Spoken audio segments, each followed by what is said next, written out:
just realized I had not turned our mic on, so let me go back and welcome you again to this Bible study from Lyndon Baptist Church, designed for the residents of Sunrise Senior Living of Louisville, but now because of the COVID-19 virus, open to everyone who's on Facebook or on YouTube. In the next couple of weeks, we're going to be looking at particularly the Psalms of Penitence, or the Psalms that the church uses during the Lenten season to reflect upon God's grace and our human condition. Today we're going to be looking at Psalm 130. Out of the depths I cry to you, O Lord. Hear my voice. Let your ears be attentive to my supplications. If you, O Lord, should mark iniquities, Lord, who could stand? But there is forgiveness with you, so that you may be revered. I wait for the Lord. My soul waits, and in the Lord's word I hope. My soul waits for the Lord more than those who watch for the morning, more than those who watch for the morning. O Israel, hope in the Lord. For with the Lord there is steadfast love, and with the Lord power to redeem. It is God who will redeem Israel from all its iniquities. The psalmist is writing out of a circumstance. The verbs that we find in verses 1 and verse 5, I wait for the Lord. Verses that are in the present tense. The psalmist is not necessarily dealing with some past event, nor is the psalmist dealing with in the future, though we certainly cannot rule those out. The psalm does speak to those. But the psalmist is in the midst of great distress. The psalmist is in the midst of trouble. And so he cries to the Lord. The word there is not just I asked the Lord something, I made a petition to the Lord. It's the crying out, it's the wailing, it is the reaching out and almost screaming to the Lord for help, wanting the Lord to respond, needing something. Circumstances are not providing, needing something that the psalmist knows that only the Lord can provide. And the psalmist says, I'm crying to you out of the depths. The word there is literally out of the deep waters. I don't know if you've ever gone swimming in a lake or maybe a swimming pool that has a very deep end, and you get out in the water to a point where you can't find the bottom. You try to go down and down, but you can't find a place to stand. You certainly can't find a place to stand that will keep your head above waters. That would give us a picture of the depths out of which the psalmist cries. He can't find a place that he can anchor himself. The psalmist cannot find a place where the psalmist feels at all in control. One is reminded in the psalmist's words here of the opening words of Genesis, where God created the heavens and the earth, but the Spirit of God brooded over the face of the deep, brooded over those waters that signified chaos, that signified danger, that signified nothingness, signified, as the Hebrew calls it, a formless void. So out of this sense of feeling helpless, out of this sense of feeling out of control, out of the sense of feeling like the psalmist cannot gather any grip on the circumstances into, so he can't get a handle on how to deal with the struggle and the pain that he's experiencing. The psalmist says, out of these depths I cry to you, I lift up my voice, Lord, to you, help. So the psalmist then gives us an idea of what he's cried to the Lord. Verse 2 and 3. Lord, hear my voice. Let your ears be attentive to my. If you, O Lord, should mark iniquities, should stand. Unlike the psalm that precedes this one, unlike Psalm 129, the psalmist is for deliverance from a host of enemies or a hostile force. Here, the psalmist seems to be asking for deliverance for a something that the psalmist has himself, or perhaps as we'll see later, what the people of God have done to themselves because of their sin and their iniquity. Verse 4, but there is forgiveness with you.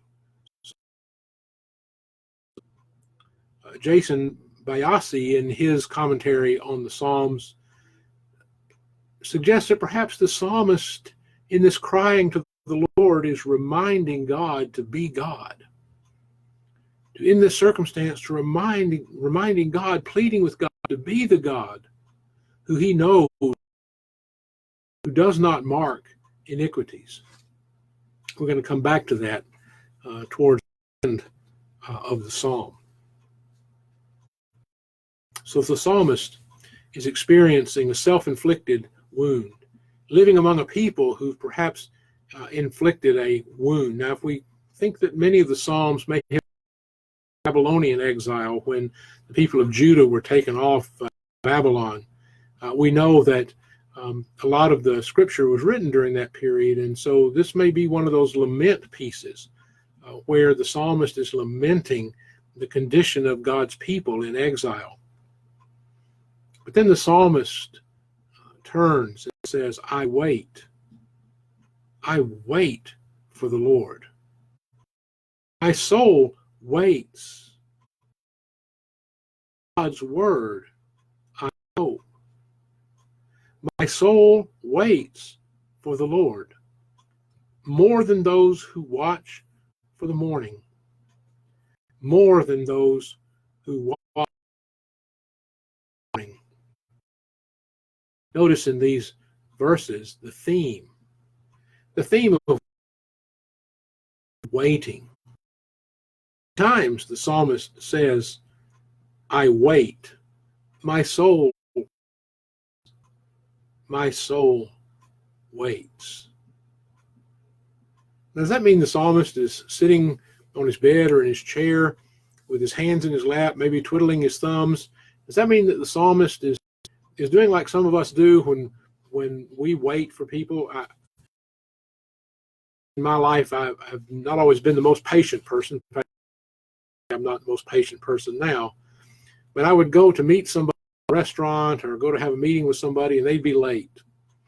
And the later they got, the more anxious and the more agitated, maybe the more impatient I got.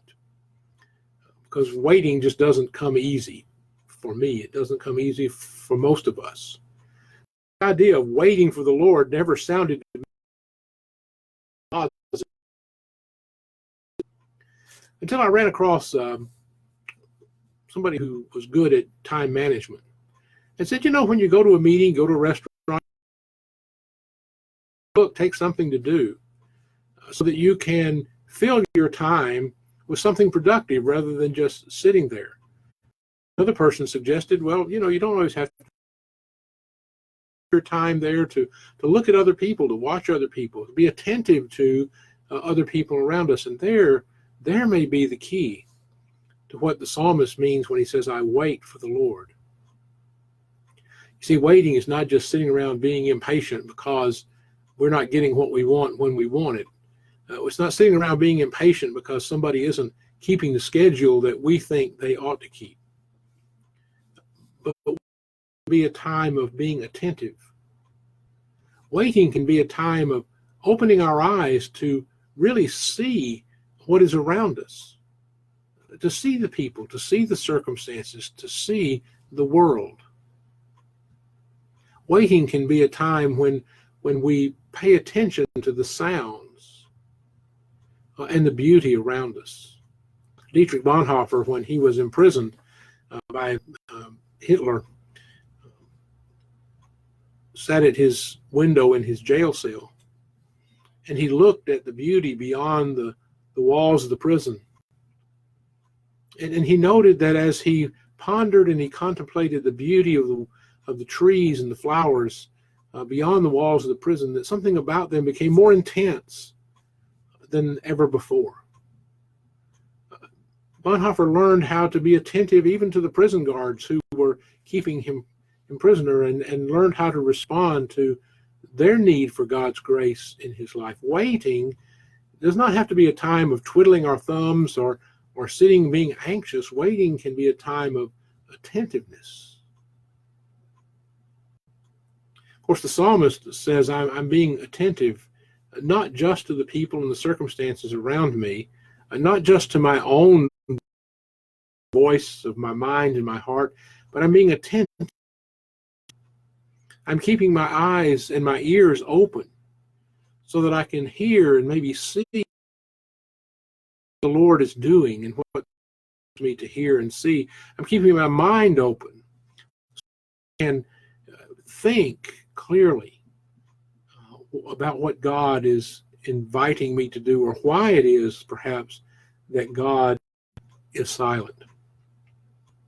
I think this psalm for us may be particularly poignant in this notion of waiting, especially in the time in which we live, where so many of us are not getting out. Places that we like to go, we can't go out to dinner on Friday nights, or we can't go to our favorite sporting event. Time of quiet. We're in a forced time of breaking our routine. Now, one way we could respond to that would be to get mad and to get angry. That by saying this is fair. We could respond to that by trying to point fingers of blame and to try to determine he's going to fix this.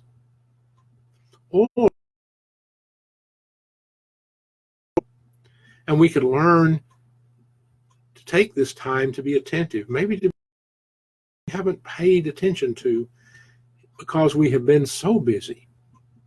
Maybe we can take some time to the habits of our own mind and our own hearts that have kept us from passionate people that we need to be. Maybe we can take some time to be attentive to one another, even though we're supposed to social distance, some physical distance from one another. It doesn't keep us from being attentive to the needs and the hurts and the pains and the longings of each other. This time can even help us to be attentive to the needs of our families. Waiting can be a time of attentiveness. It can be a time of new insight. It can be a time when we can hear and see and experience things that in the rush of our everyday lives we can't see. Of course, the psalmist says, I'm not just being attentive on people or the circumstances around me. He said, I'm waiting for the Lord. I'm being attentive to the Lord. I think for those of us who are on church staffs or leaders in churches or people who go to church every Sunday or worship every Sunday, this has been particularly trying. We can't get together. We can't go to our small groups. We can't go to Bible study. We can't go to worship.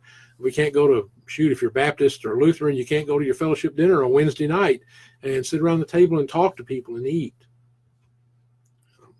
We're not used to that. And sometimes we think that we need some of the props that we have in order to be able to experience God. But maybe this time is sort of forced exile.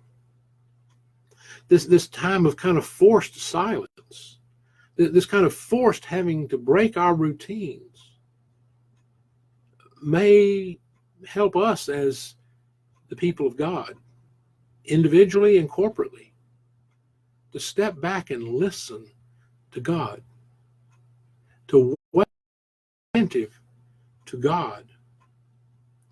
Now, it's interesting that the psalmist, I wait for the Lord, and in his word I hope, because I believe that God speaks. God addresses us. Ask from God, this speaking of God into our lives and our hearts, that we have hope for the future. But verse 6 has always been one of those I've found particularly colorful. Waits for the Lord, more than those who watch for the morning, more than those for the morning. The repetition there is to put emphasis. You'll notice there's also a theme of not only waiting and watching, but the theme of terror and anticipation. It's almost as if the psalmist is saying, if I can just make it through the night, if I can just get through this darkness to the light at the end of the tunnel, if I can just endure the darkness in America, in the United States, probably in the Western world and the world these days, are not really familiar with what kind of darkness is. Is in the world that at night, when the sun goes down, there are no street lights. There's not all the artificial and ambient light that we're used to, the neon signs. And when it gets dark, it gets dark.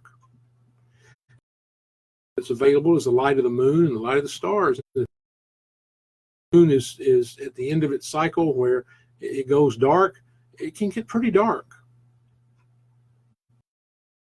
Night could, because you can't see, you can only hear.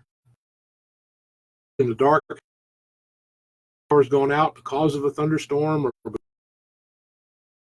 and as you lay there at night, the noises, the creaking of the wood, and you begin to imagine. It's not. Poets and writers have talked about night terrors and the terrors of the night, and so in these verses you have this picture of both terror and anticipation. If I can just get through, comes and I can see, I'll know they're not monsters under the bed. I'll know that there's not somebody sneaking up on me in the night. In the day I can see. And so we almost see in here this psalmist saying, if I can just make it. Light always follows dark. Morning follows night. Almost as if there is some solace in the pattern and the order of the world. You know, in the book of Ecclesiastes, the writer of Ecclesiastes speaks of that order. And in fact, he found some sense of, I guess, comfort as well as disturbance in that. When he wrote, for everything there is a season, a time for every matter under the sun, a time to be born, a time to die, a time to plant, a time to pluck up what is planted, a time to kill and a time to heal, a time to break down and a time to build up, a time to weep and a time to laugh, a time to mourn and a time to dance, a time to throw away stones and a time to gather stones together, a time to embrace and a time to keep from embracing, a time to seek and a time to lose, a time to keep and a time to throw away, a time to tear and a time to sow, a time to keep silent and a time to speak, a time to love and a time to hate, a time for war and a time for peace. It's almost as if the writer of Ecclesiastes knows that in our life we go through these rhythms of good things and bad things, of light and dark. And there is some solace in knowing that the bad things don't last forever, just as there's a warning that the good things don't last forever. Just for the order of things to come around.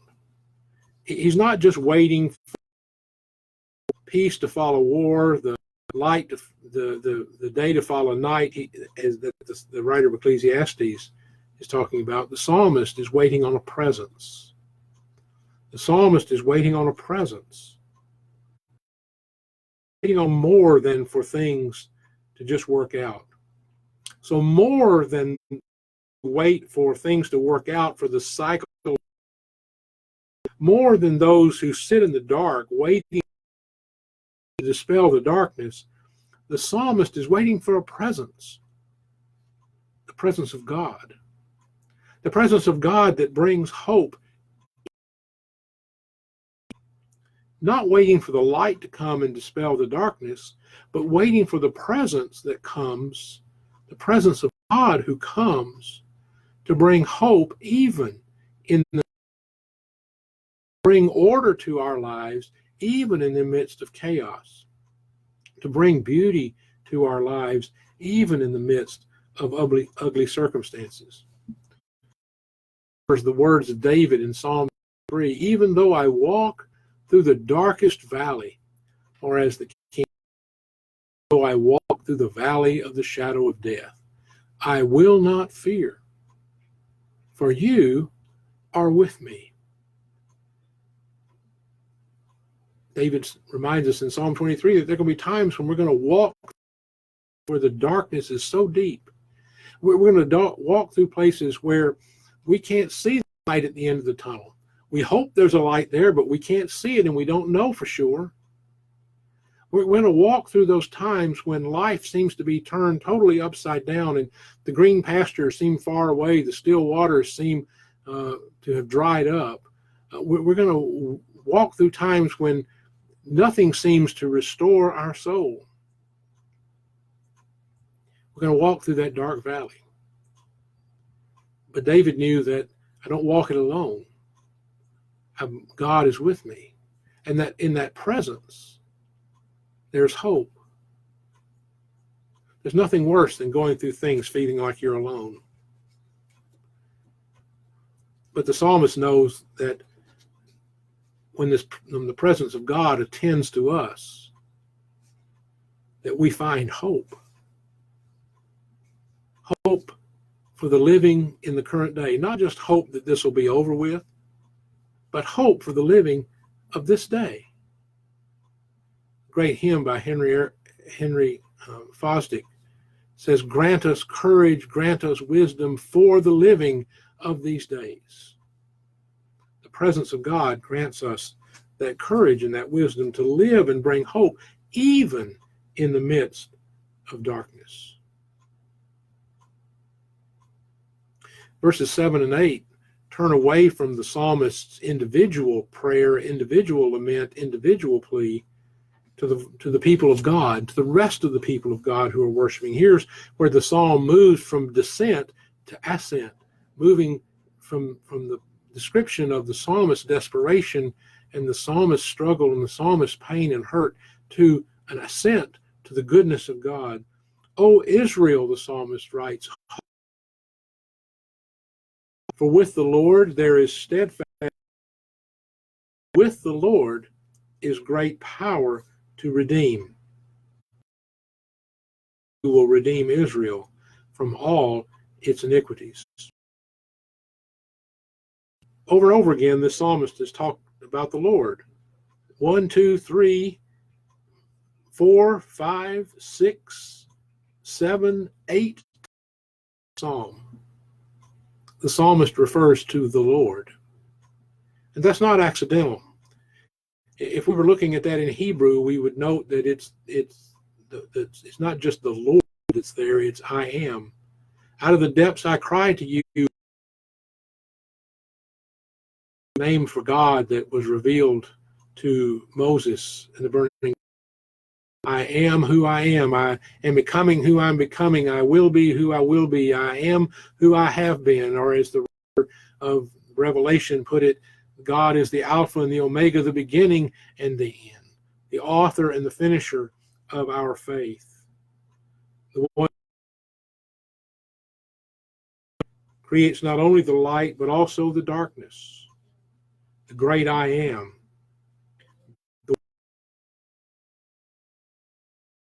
This one who everything else was. This one, fast love. One other way to read verse 7 would be, O Israel, hope in the Lord.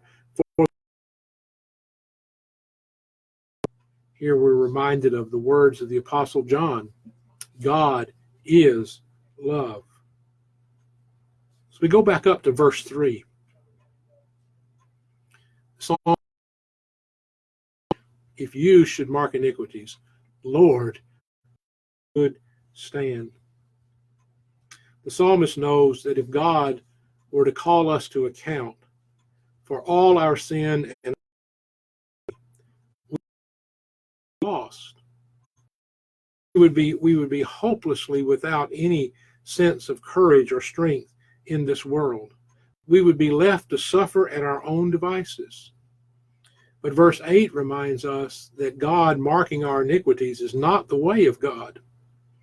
That's not God's way. In the book of Romans, first chapter, Paul reminds us that judgment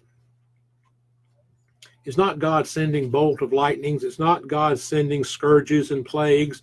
It's not God zapping us with something. That judgment is basically God letting us have what we demand. It is letting us have what we want, what we insist on. It is letting us go our own way without regard for God or God's design for human community. It is letting us suffer the consequences of what we say we want more than anything. And the psalmist, though, finds in God's presence faithful, unending love and power to redeem us from our iniquity. Because once we walk down that path of getting everything we want, having what we demand, doing what we decide regard for God's design and God's love and God's compassion, we as humanity wind up digging ourselves in a pretty deep hole. Not just as individuals, but as communities and as nations and as people. And we're often then unable to climb out of that hole on our own. The psalmist says that God redeems Israel. It is God's intent not to send plagues and scourges. It is God's intent to redeem us, to get us out of the mess that we have in large part created. If Paul is right in writing in Romans, then what we need to be redeemed from is ourselves. We need to be delivered from ourselves, and that is no small task. The affirmation of God's power to redeem is no small affirmation here. In the book of Romans, the Apostle Paul cries out, "O wretched man that I am, who can deliver me from this body of death? For I do what I don't want to do, and I don't do what I know I want to do." This cry of helplessness, this cry of need it reminds us of the psalmist saying only God can redeem us from our iniquities.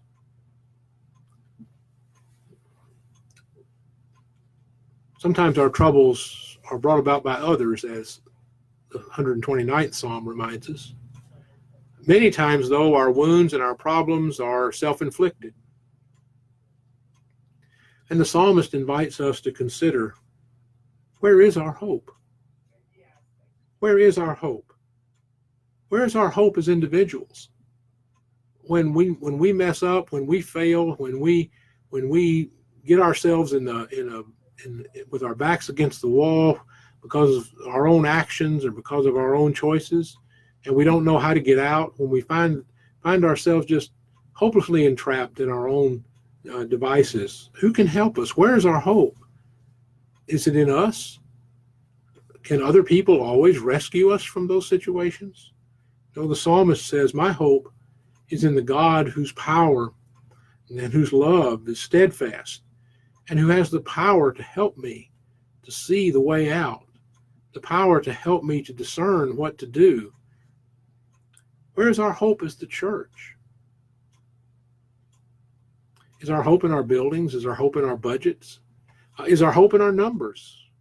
No, the psalmist would remind us that our hope is in the Lord, who has the power to redeem and whose basic stance toward us and all humanity is that of faithful love and faithful self-giving love. Is our hope in the human race? Or where is our hope as a human race? The psalmist would remind us that our hope is in the presence of God. Our hope is in the presence of God,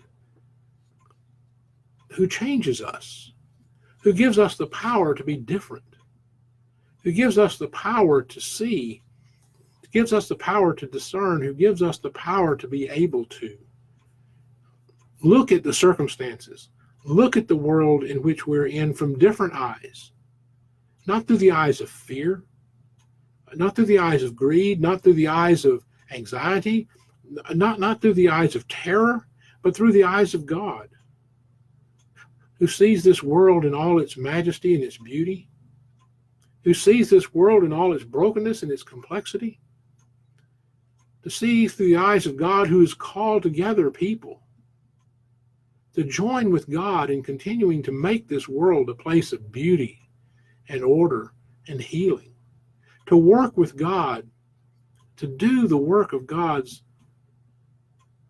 restoration and renovation of creation. The psalmist says, I need desperately to be attentive. I need to be attentive to the Lord. I need to put myself in a place where I can hear and see and allow the Lord to teach me and to show me and to guide me. And when I'm attentive, I know that I can experience this steadfast love of God, who walks with me even in the darkest of times. This steadfast love of God, who shows me how to live and how to thrive and how to love even in the darkest of times. And who has the power to help redeem the situation, to help redeem our lives, and to help redeem humanity.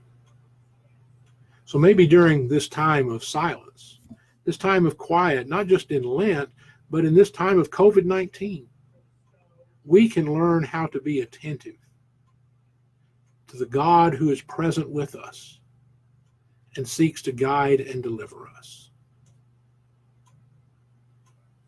Will you pray with me? Oh God, we give you thanks that you attend to us. Help us to wait for you. Help us to be attentive to you. Lord, we thank you that you are always at work for good in your world, not for ill. And we thank you that you don't desire to plague or to bring suffering on any human being, but that you desire that your people will be a part of your work in relieving suffering and bringing light in the darkness and life out of death. Lord, help us in this time to rest and live within the security of your steadfast love and power made manifest to us in the person of Jesus Christ, in whose name we pray. Amen. Well, thank you for joining me this afternoon.